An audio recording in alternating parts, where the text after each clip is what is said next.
প্রিয় শিক্ষার্থীবৃন্দ, আসসালামু আলাইকুম। ইউটিউব চ্যানেল আতিক 83 ম্যাথ হতে স্বাগত জানাচ্ছি। আমি আতিকুর রহমান, সহকারী অধ্যাপক গণিত, বিশেষ সাধারণ শিক্ষা। প্রশ্ন: নিচের পরিবহন সমস্যার অপটিমাল সমাধান নির্ণয় করো।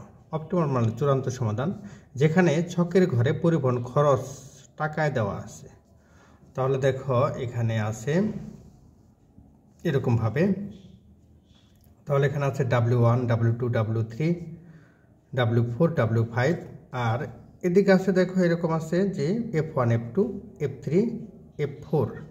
এটা হচ্ছে প্রয়োজন বা চাহিদা, আর এটা হচ্ছে প্রাপ্য বা যোগান, মানে যেটুকু আমরা পাচ্ছি, প্রাপ্য বা যোগান। এই মূল ম্যাট্রিক্স হচ্ছে কিন্তু এইটুকু 7, 6, 4, 5, 9। অর্থাৎ এখান থেকে শুরু করে এখান থেকে এরকম যেতে যেতে এইটুকু হচ্ছে মূল ম্যাট্রিক্স, আর বাকিটুকু এগুলো এটা হচ্ছে চাহিদা প্রাপ্য বা সরবরাহ, আর এটা হচ্ছে প্রয়োজন বা চাহিদা। তাহলে আমাদের যেটা করতে হবে যে সমাধান করার জন্য এরকম ভোজেল অ্যাপ্রক্সিমেশন একবার এটা লেখা যায়, অথবা এখানে লিখে নিতে পারি যে ভোজেল অ্যাপ্রক্সিমেশন পদ্ধতিতে সমাধান করি, অথবা এইভাবে সরাসরি লিখলেও লেখা যেতে পারে। তাহলে দেখি এটা আমরা কীভাবে নির্ণয় করব। আমি এখানে ছক কাগজের মাধ্যমে দেখাচ্ছি তোমাদের। প্রথমে দেখো একটা ছক কাগজ নিয়েছি, ছক কাগজে এগুলা। প্রথমে দেখো ভোজেল অ্যাপ্রক্সিমেশন মেথডের নিয়মটা কি। ভোজেল অ্যাপ্রক্সিমেশন মেথডের নিয়ম হচ্ছে প্রথম সারিতে উপাদান আছে কত? 7, 6, 4, 5, 9। তাহলে বিষয়টা হচ্ছে এখানে বিষয়টা কি? বিষয়টা হচ্ছে এখানে মনে করো 4টা খাদ্য গুদাম আছে, গুদাম ঘর রয়েছে, আর এখান থেকে এই পণ্যগুলো বিক্রি হয় 5টা দোকানে। সেই 5টা দোকান W1, W2, W3, W4, W5। এই 5টা দোকানের এটার চাহিদা হচ্ছে, প্রথম দোকানের চাহিদা 30, দ্বিতীয় দোকানের চাহিদা 30, তৃতীয় দোকানের চাহিদা 15, পঞ্চম দোকানে বিক্রি হয় আর কি, চতুর্থ দোকানে 20 কেজি, আর এখানে ধরো পঞ্চম দোকানে 5 কেজি বিক্রি হয়। এখানে বলা হচ্ছে যে আর F1, এটা হচ্ছে এই 3টা হচ্ছে গোডাউন। এই গোডাউন থেকে F1 গোডাউন থেকে এই দোকানে যেতে 7 টাকা খরচ হয় প্রতি কেজিতে, আর F1 থেকে W2তে যেতে 6 টাকা খরচ হয়, F1 থেকে এই দোকানে যেতে 4 টাকা খরচ হয়, এরকম আর কি। আর F1 এর সরবরাহ হচ্ছে 40 কেজি, F2 সরবরাহ 30 কেজি, F3 সরবরাহ 20 কেজি, F4 এর সরবরাহ 10 কেজি। এটা সমাধান করতে প্রথমে পেনাল্টি নির্ণয় করতে হবে। পেনাল্টি নির্ণয়ের নিয়ম হচ্ছে যে প্রত্যেক সারির সর্বাপেক্ষা কম ক্ষুদ্রতম উপাদান দ্বিতীয় ক্ষুদ্রতম উপাদান। তাহলে দেখি ক্ষুদ্রতম উপাদান এই সারিতে সর্বাপেক্ষা কম উপাদান কত? 7, 6, 4, 5, 9। তাহলে ক্ষুদ্রতম 4, আরেকটা ক্ষুদ্রতম হচ্ছে কত? তৃতীয় ক্ষুদ্রতম 5। তাহলে 5 ও 4 এর বর্গ বিয়োগ করলে যে ফল হবে সেটা হচ্ছে পেনাল্টি বা দণ্ড, এটাকে দণ্ড বলা হয়। এবার দেখি এখানে আছে কত? দ্বিতীয় সারিতে দেখি 8, 5, 6, 7, 8। তাহলে এদের মধ্যে ক্ষুদ্রতম হচ্ছে কত? 5 এবং 6। তাহলে বিয়োগ ফল কত? 1। পরটা দেখো 6, 8, 9, 6, 5। তাহলে এদেরও এটা আছে কত? একটা আছে 5, আর একটা আছে কত বলতো? 6। এদের কত বলতো? 1। পরটা আবার 4, 7, 7, 8, 6। এই ক্ষুদ্রতম আছে একটা 4, আর একটা আছে কত বলতো? 6। 6 থেকে 4 বিয়োগ করলে এটা হয় 2। তাহলে আমাদের পেনাল্টি, অর্থাৎ কলাম বা সারি বরাবর পেনাল্টি পেয়েছি। এবার কলাম বরাবর দেখব। এখানে আছে 7, 8, 6, 4। ক্ষুদ্রতম উপাদান দুটি, একটি হচ্ছে 4 আর একটি হচ্ছে 6। তাহলে 6 থেকে 4 বিয়োগ করলে 2। এখানে 6, 5, 8, 7। এদের মধ্যে ক্ষুদ্রতম উপাদান 5 এবং 6। তাহলে এটা কত হয় বলো তো? 1। 4, 6, 9, 7। এদের মধ্যে ক্ষুদ্রতম হচ্ছে 4 এবং 6 এর ক্ষুদ্রতম হচ্ছে কত? 2। আর 5, 7, 6, 8 ক্ষুদ্রতম হচ্ছে 5 এবং 6, বিয়োগ ফল করলে 1। এখানে দেখো 9, 8, 5, 6। তাহলে ক্ষুদ্রতম দুটি উপাদান হচ্ছে 5 এবং 6, এদের বিয়োগ ফল 1। এখন লক্ষ্য করে দেখছি যে এখানে প্রথম রাউন্ডে এই যে বিয়োগ এই পেনাল্টিগুলো হচ্ছে 1, 1, 1, 2, 1, 1, 2, 1, 2। এদের মধ্যে বৃহত্তম পেনাল্টি হচ্ছে কোনটা? বৃহত্তম পেনাল্টি এই যে 2, কিন্তু 3 জায়গায় আছে। তাহলে তোমার ইচ্ছা মতো ধরলে হবে, তুমি যেটা ধরো সেটাই হবে। এটাও ধরতে পারো, এটাও নিতে পারো, এটাও নিতে পারো। এখান থেকে এরকম পেনাল্টির মধ্যে বৃহত্তম পেনাল্টি এখানে 2, 2, 2, তিনটা একই। আমি এই 2টা ধরলাম, তাহলে এটা কীরকম ভিতরে দাগ দিলাম, এই 2 বরাবর এটা কিন্তু নেওয়া যাবে না, নিতে হবে 6 8 7 7 4, এদের মধ্যে ক্ষুদ্রতম হচ্ছে 4, তাহলে এই ছেলে এইভাবে দাগ দিলাম। এখন দেখো এখানে, হ্যাঁ এটা এখানে নিলাম 4 নিলাম, 4 নিলে এই বরাবর চাহিদা হচ্ছে 30 আর যোগান সরবরাহ হচ্ছে 10, ক্ষুদ্রতম 10 এবং 30-এর মধ্যে ক্ষুদ্রতম হচ্ছে 10, তাহলে ক্ষুদ্রতমটা নিতে হবে 10। এটা নিলে 10 থেকে এই 10 বিয়োগ করলে 0 হয়ে যাবে, আর এই 30 থেকে 10 বিয়োগ করলে 20 হবে, থাকবে। তাহলে যেহেতু এটা 0 হয়ে গেল, তাহলে এটা বাইরে একটা ক্রস চিহ্ন দেই। এবার আমাদের অন্যান্য যা আছে, এটা প্রথম রাউন্ড শেষ, দ্বিতীয় রাউন্ড শুরু হলো। দ্বিতীয় রাউন্ডে দেখো এই বিয়োগ করলে আবারও বিয়োগ করি, দেখো এখানে 4 আর 5 7 6 4 5, এদের মধ্যে 4 এবং 5 দুইটা ক্ষুদ্রতম বিয়োগফল হচ্ছে 1। পরটাও দেখো এখানে আছে কত বলতো, এখানে আছে 5 6, এই যে 8 5 6 7 8, এদের মধ্যে ক্ষুদ্রতম হচ্ছে 5 এবং 6, 5 এবং 6-এর বিয়োগফল 1। পরটা আবার দেখি, পরটা আছে দেখো এরকম 6 8 9 6 5, 5 এবং 6, 5 এবং 6-এর বর্গ বিয়োগফল কত 1। কিন্তু একই সাথে বলে রাখছি আমাদের এখানে কিন্তু চতুর্থ যে সারিটা সেটা বাদ, চতুর্থ সারিটা বাদ, মনে মনে এটাকে আমরা বাদ দিয়ে দেব। বাদ দিয়ে দিলে থাকবে আমাদের কোনটা, এই 3টা সারি থাকবে। তাহলে এই 3টা সারি থেকে আবার এরকম পেনাল্টি নির্ণয় করব, 7 8 6, এটা কিন্তু বাদ, কারণ এই যে এটা এরকম চিহ্ন দেওয়া আছে, এই জন্য বাদ দিয়ে দিচ্ছি। তাহলে 7 8 6, আমি একটু পেন্সিল ব্যবহার করতে পারি, আমি হালকা দাগ দিয়ে দেখো এখান থেকে শুরু করে এখান থেকে দাগ দিয়ে বুঝিয়েছি যে এটা বাদ। আচ্ছা এখন দেখো তাহলে এই 3টা 7 8 6, এদের মধ্যে 6 এবং 7 ক্ষুদ্রতম দুটি উপাদান নিতে হবে, বিয়োগফল 1। এখানে আছে 8 5 6, ক্ষুদ্রতম দুটি হচ্ছে 5 6, বিয়োগফল 1। এখানে আছে 9 6 4, ক্ষুদ্রতম দুটির বিয়োগফল হচ্ছে 2। এখানে আছে 6 7 5, 5 এবং ক্ষুদ্রতম দুটি হচ্ছে 5 এবং 6, বিয়োগফল 1। এখানে আছে 5 8 9, ক্ষুদ্রতম দুটি হচ্ছে 5 এবং 8, 5 8-এর বিয়োগফল কত 3। তাহলে লক্ষ্য করো দ্বিতীয় রাউন্ড হচ্ছে 1 1 2 1 3 1 1 1, এটা হচ্ছে পেনাল্টি। এই পেনাল্টিগুলোর মধ্যে বৃহত্তম যেটা, সেটি বৃহত্তম কত বলতো 3। এই বৃহত্তম বরাবর নিতে হবে, বৃহত্তম বরাবর যখন নিব তখন এটা নিব, এখানে আবার ক্ষুদ্রতম উপাদান নিতে হবে, ক্ষুদ্রতম উপাদান কত 5। তাহলে 5 এই বরাবর, এটা বরাবর সরবরাহ হচ্ছে 20 আর চাহিদা হচ্ছে 5, তাহলে ক্ষুদ্রতম 20 এবং 5-এর ক্ষুদ্রতম হচ্ছে 5, তাহলে 5 লিখলাম, এখানে 0 হয়ে গেল, এখানে 15 থাকলো। তাহলে আবার দেখো এটা 0 হয়ে যাওয়ার কারণে এটার বাইরে একটা ক্রস চিহ্ন দিলাম, ক্রস চিহ্ন দিয়ে এবার আবার পেনাল্টি নির্ণয় করব। এখানে 5 7 6, এটা হচ্ছে কত বলতো 1, ক্ষুদ্রতম দুটির বিয়োগ করলে এখানে 4 6 9, এটাও ক্ষুদ্রতম বিয়োগ করলে 2, এখানেও দেখবা 5 6 1, ক্ষুদ্রতম দুটি উপাদান ওই কলামের 7 6 1। এখানে আবার এখানে লক্ষ্য করো, এখানে আমরা যদি এরকম যেহেতু এটা ক্রস চিহ্ন দিয়েছি, তাহলে এটা এইভাবে লিখতেছে আর কি, চিহ্ন জাস্ট আলাদা করার জন্য। তাহলে এখানে থাকলো প্রথম দ্বিতীয় তৃতীয় চতুর্থ, এই 4টা কলাম আর 3টা সারি। তাহলে প্রথম সারি দেখি, প্রথম সারি কত 7 6 4 5, এদের মধ্যে ক্ষুদ্রতম দুটি উপাদান হচ্ছে 4 5, তাহলে এটা বিয়োগফল 1। 8 5 6 7, এখানে ক্ষুদ্রতম দুটি উপাদান 5 6, বিয়োগফল 1। 6 8 9 6, এদের ক্ষুদ্রতম দুটি উপাদান হচ্ছে 6 এবং 8, বিয়োগফল 2। লক্ষ্য করো এটা পেয়ে যাচ্ছি। এখন এখান থেকে আবার আমরা বৃহত্তম, যেহেতু বৃহত্তম উপাদান নিব, তাহলে এই ক্ষেত্রে আমি A2-কে বাছাই করতে পারি, অথবা A2 নেওয়া যায়। তাহলে এইটুকু যদি নিয়ে নেই। আচ্ছা এখানে আরেকটু বলে রাখি যে লক্ষ্য করো, এখানে দেখো ক্ষুদ্রতম উপাদান 6 একটা, আবার যদি ক্ষুদ্রতম উপাদান বলি সেটাও কিন্তু 6, আসলে নিয়ম অনুযায়ী এই দুইটাই হয়, 6 থেকে 6 বিয়োগ করলে এটা 0, এটা বাদ, তাহলে আমরা এটা নিচ্ছি। এই ক্ষেত্রে এই বরাবর, এই কলাম বরাবর ক্ষুদ্রতম উপাদান হচ্ছে কত 4, এই সেলটা নিলাম, এই সেলে এখানে হচ্ছে 4, এখানে হচ্ছে কত বলতো 40, আর এখানে হচ্ছে 15। তাহলে এখানে 15, তাহলে 15 40 থেকে 15 বিয়োগ করলে কত হয় বলো তো 25, আর 15 থেকে 15 বিয়োগ করলে 0, তাহলে এটাও ভ্যানিশ হয়ে যাবে, এখানে ভ্যানিশ হয়ে যাবে। তাহলে দেখো এখন আবার এটা হচ্ছে তৃতীয় রাউন্ড শেষ, আবার শুরু করলাম।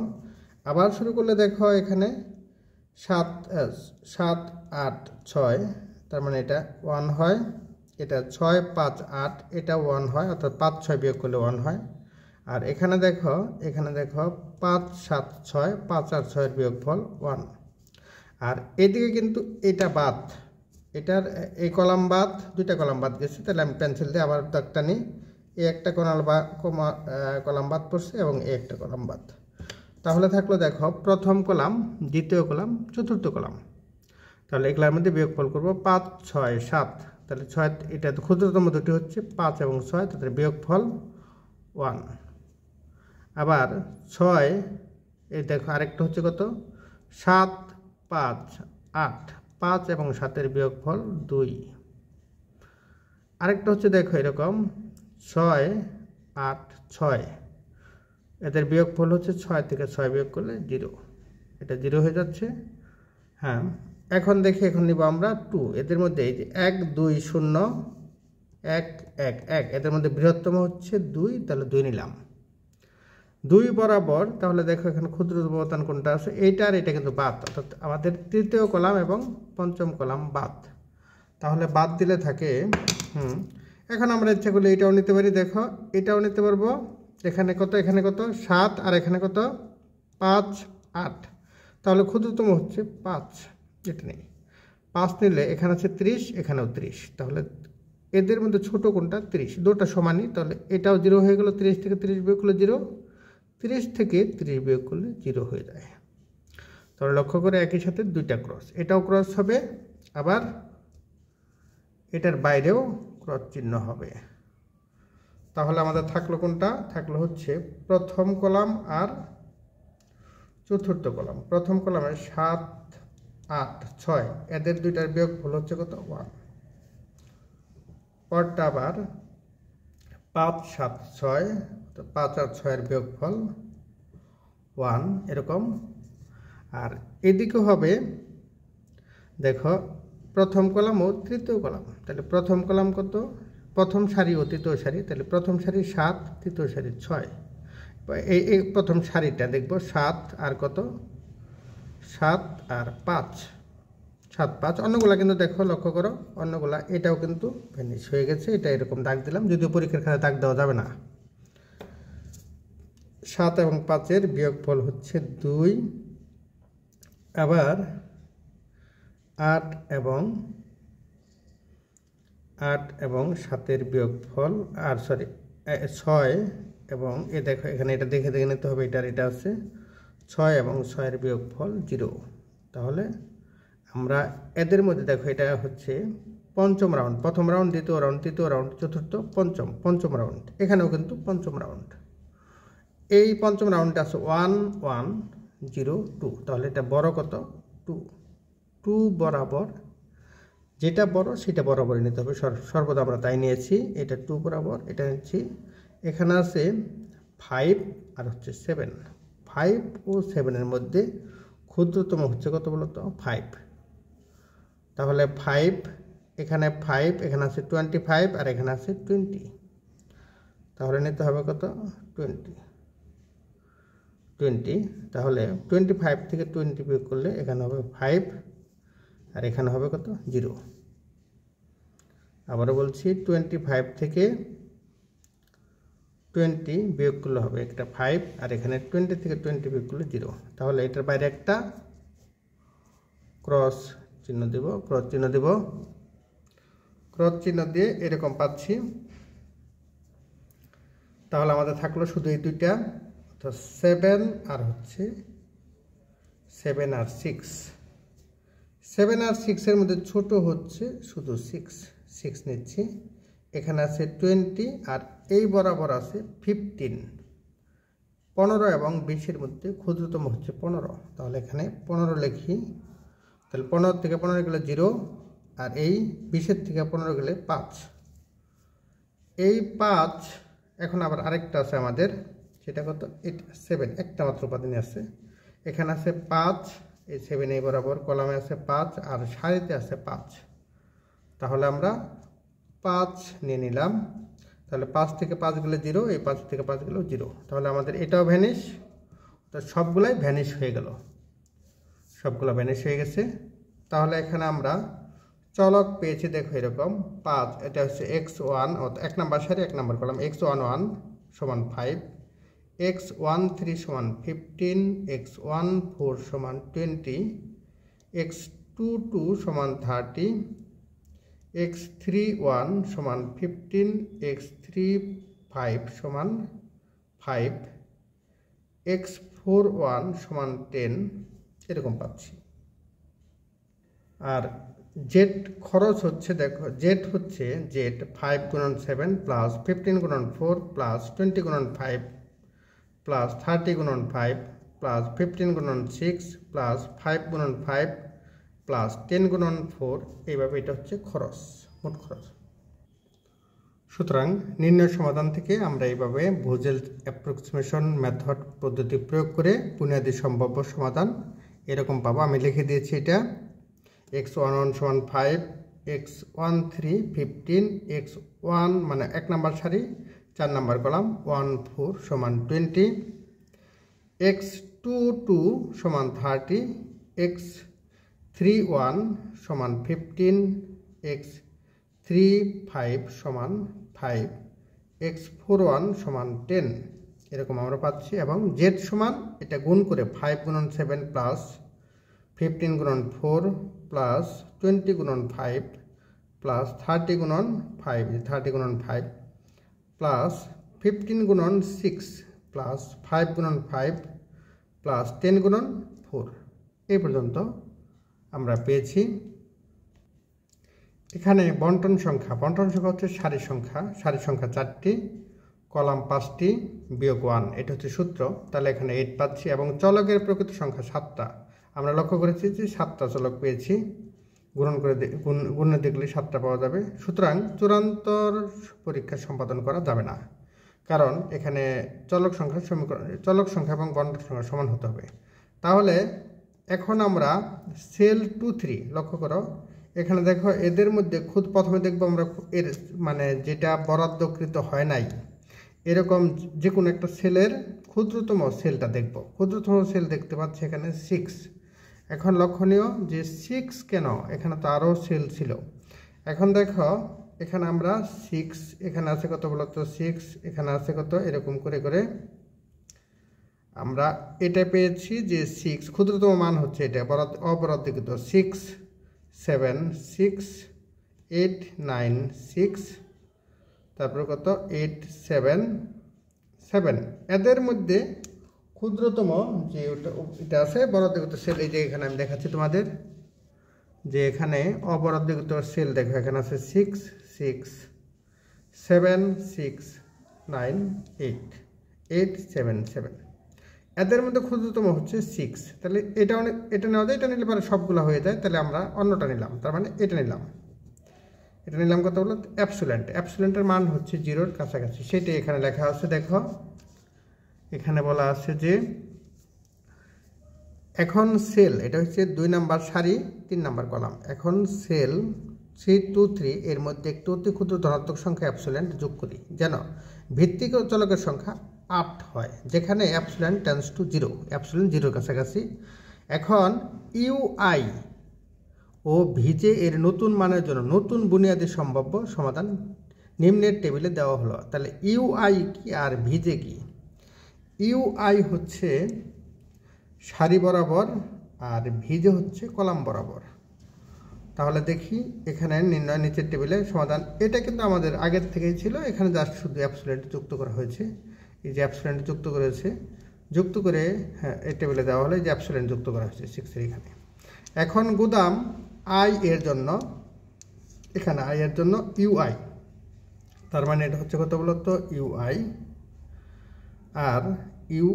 আর হচ্ছে বিক্রয় কেন্দ্র জে এর জন্য ভিজে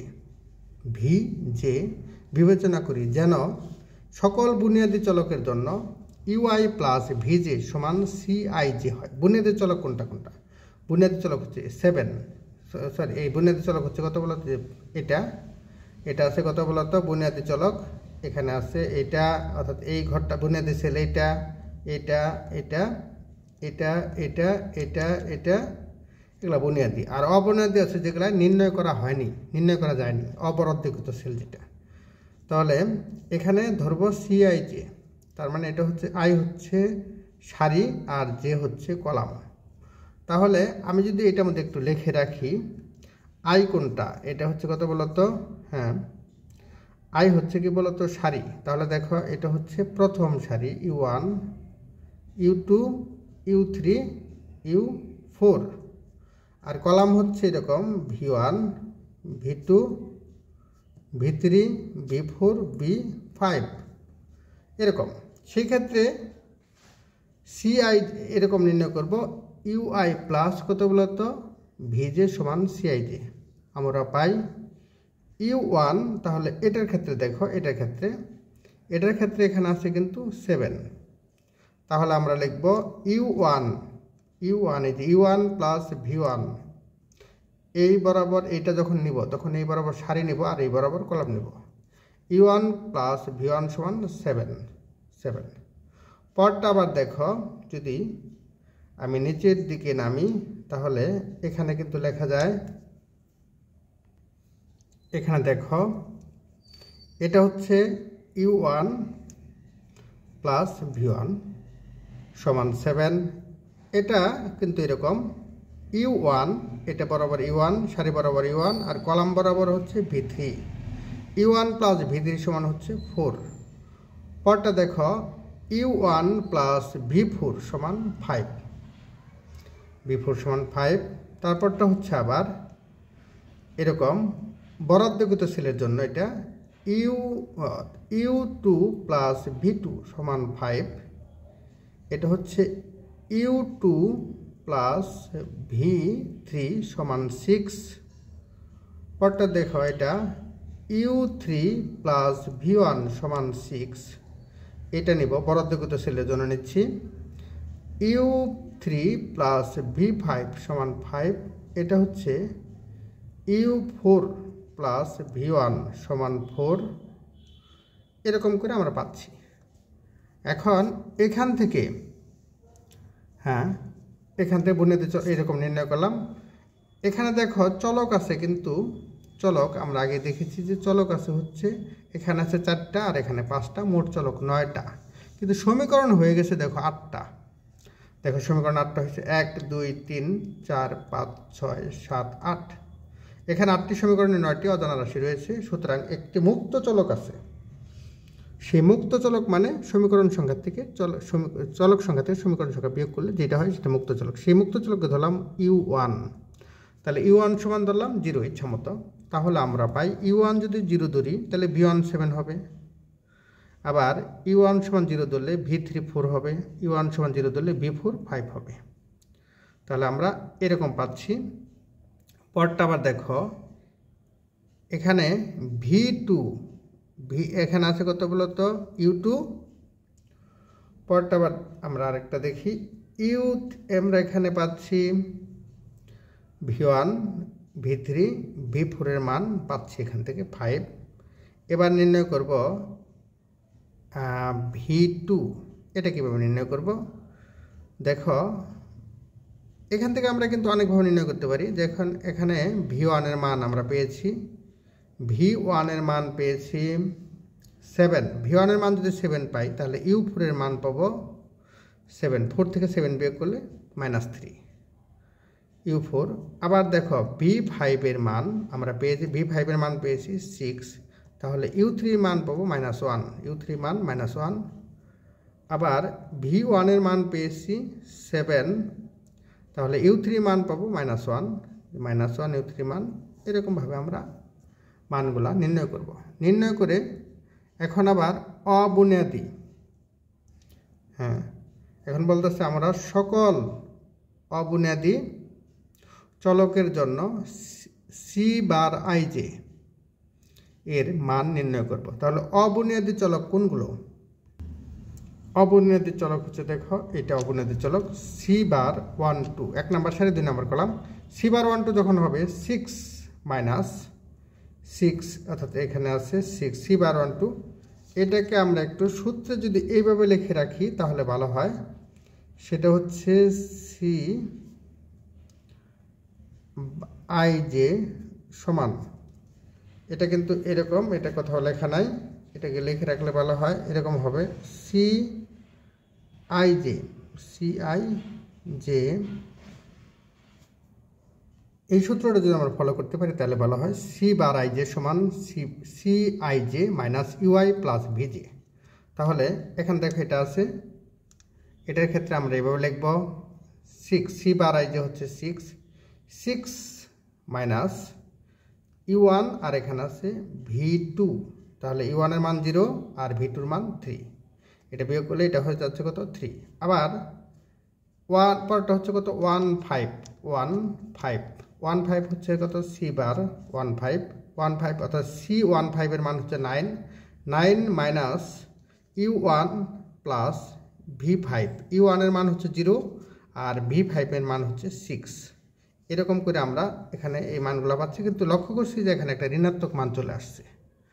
তাহলে সবগুলোই অঋণাত্মক হয়েছে, কিন্তু এটা ঋণাত্মক মান চলে এসেছে। সেটা কত C21 অর্থাৎ 2 নম্বর সারি 1 নম্বর কলাম C21, এটা 21।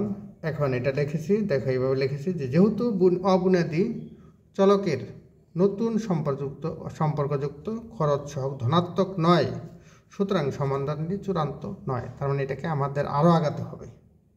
এখানে 0টা এসেছে কিন্তু সি বার 1, তার মানে 2 নম্বর সারি 1 নম্বর কলাম। তাহলে দেখো এখানে সি বার 1, এখানে একটা থিটা দিয়েছি। তাহলে থিটা দিয়েছি, উপরে ছিল শুধু 5 থেকে মাইনাস থিটা করতে হবে। আবার এখানে একটা আছে, সেটাকে কি করতে হবে, দেখো এখানে কত 5 মাইনাস থিটা। তাহলে এখানে এই থিটা জানি ভ্যানিশ হয়ে যায়। এখানে 15 ছিল, 15 এর সাথে প্লাস থিটা দিয়েছি। আর এখানে থিটা আছে, তাহলে এখানে হবে দেখো কত অ্যাবসোলেন্ট, এখানে শুধু অ্যাবসোলেন্ট ছিল, তাহলে অ্যাবসোলেন্ট মাইনাস থিটা। এখন দেখো যোগ করলে সব থিটা ভ্যানিশ হয়ে যায়। 5 minus theta plus 15 plus theta, তাহলে থিটা বাদ। 5 মাইনাস থিটা প্লাস থিটা বাদ। 5 থিটা মাইনাস অ্যাবসোলেন্ট মাইনাস থিটা যোগ করলেও থিটা বাদ। দেখো যেদিকে যোগ করো থিটা বাদ পড়ে যায়। আর সবগুলো কিন্তু আগের মতো রয়েছে। এখান থেকে আমরা এরকম নির্ণয় করেছি। নির্ণয় করে তারপর দেখো এখান থেকে এইভাবে নির্ণয় করে থিটা এর যে মানের জন্য ভিত্তি চলকের মান 0 হয়ে যায় তা ভিত্তি থেকে অপসারিত হবে। তাহলে থিটার যে মানের জন্য ভিত্তি চলকের মান 0 হয়, তাহলে লক্ষ্য করো এটা যদি সবচেয়ে ক্ষুদ্রতম হচ্ছে 5 মাইনাস থিটা, 15 প্লাস থিটা, আর এটা কত বলতো থিটা অ্যাবসোলেন্ট মাইনাস কত থিটা। তাহলে আমরা যদি এক কাজ করি, আমরা যদি এই অ্যাবসোলেন্ট মাইনাস থিটা সমান 0 বসাই, তাহলে দেখো এরকম হবে অ্যাবসোলেন্ট মাইনাস থিটা, এই যে অ্যাবসোলেন্ট মাইনাস থিটা, এটা সমান 0 বসাইলাম।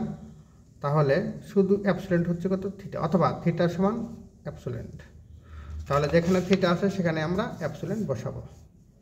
সেই ক্ষেত্রে আমরা এরকম পেয়ে যাচ্ছি। তাহলে এখানে পাবো কত 5 মাইনাস অ্যাবসোলেন্ট, এখানে পাবো 15 প্লাস অ্যাবসোলেন্ট, এখানে পাবো অ্যাবসোলেন্ট, আর অ্যাবসোলেন্ট মাইনাস অ্যাবসোলেন্ট এটা বাদ 0 হয়ে যাবে, 0 লেখার দরকার নেই। তাহলে আমরা এরকম পেয়ে যাচ্ছি। লক্ষ্য করো, হ্যাঁ সেটা লিখেছি যে থিটা এর যে থিটা, এখানে লেখা আছে যে থিটা এর যে মানের জন্য ভিত্তি চলকের মান 0 হয়ে যায় তা ভিত্তি থেকে অপসারিত হবে। এবং সুতরাং ইউ আই প্লাস ভি যে নতুন মানের জন্য নতুন বুনিয়াদী সম্ভাব্য সমাধান নিম্নের টেবিলে দেওয়া হলো। তাহলে এখানে দেখি, এখান থেকে আমরা এই যে এটা অপসারিত হয়ে গেছে, 6 এর আগে অ্যাবসোলেন্ট ছিল, এটা অপসারিত হয়ে গেছে, অপসারিত এখানে হলো। এখন আবার নতুন করে সেই কথাগুলো লিখতে হবে। এই বরাবর এটা হচ্ছে দেখো, এই বরাবর এটা লিখি বলি, অর্থাৎ এখানে এটা দিতে হবে U1 U2 আগের মতোই, U3 U4, আর এখানে হবে V1 V2 V3 V4 V5। এখন বুনিয়াদী চলকের জন্য আবার এই বুনিয়াদী চলকের জন্য এটা আমাদের নির্ণয় করতে হবে। সেই ক্ষেত্রে নির্ণয় করতে হবে এরকম দেখো এরকম নির্ণয় করব। সেক্ষেত্রে এটা যখন বুনিয়াদি চলকের জন্য নির্ণয় করব, এটা u1 প্লাস v1 সমান 7। পরটা হচ্ছে u1 প্লাস v3 সমান 4। এটা u2 প্লাস v1 সমান 8, u2 প্লাস v2 সমান 5। এরকম করে প্রত্যেকটার জন্য এই যেগুলো আমাদের সেল দাগানো আছে সেগুলো আমরা করব, বরাদ্দ দেওয়া আছে সেগুলো আমরা এভাবে যোগ করে। এখন এখানে আবার সে একই কথা, এখানে 8টি সমীকরণের 9টি চলক রয়েছে, সুতরাং একটি মুক্ত চলক বিদ্যমান। তাহলে মুক্ত চলককে আমরা ইউ সমান 0 ধরে এটাকে আবার এটা মান নির্ণয় করেছি। এই মানগুলো আগের মতো আবার এটা আবারও আগের মতো এরকম বিয়োগ করে করে পূর্বের ন্যায়, যেহেতু এখানে বলতেছি, দেখো এখানে লক্ষ্য করো, এখানে কিন্তু সবগুলাই ধনাত্মক হয়ে গেছে, কোনো ঋণাত্মক মান নেই। তার মানে এটা যেহেতু সকল অবনতি চলকের নতুন সম্পর্কযুক্ত খরচ সহগ ধনাত্মক, সুতরাং সমাধানটি চূড়ান্ত।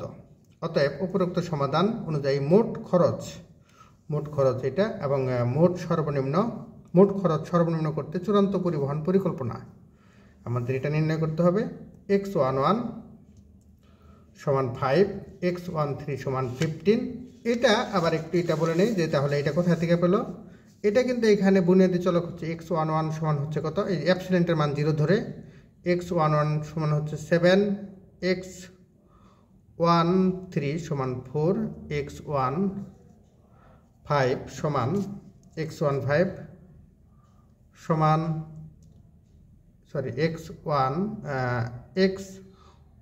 সমান 4, x14 সমান 5, x21 সমান 8, x22 সমান 5, x31 সমান 6, x35 সমান 5, x41 সমান 4।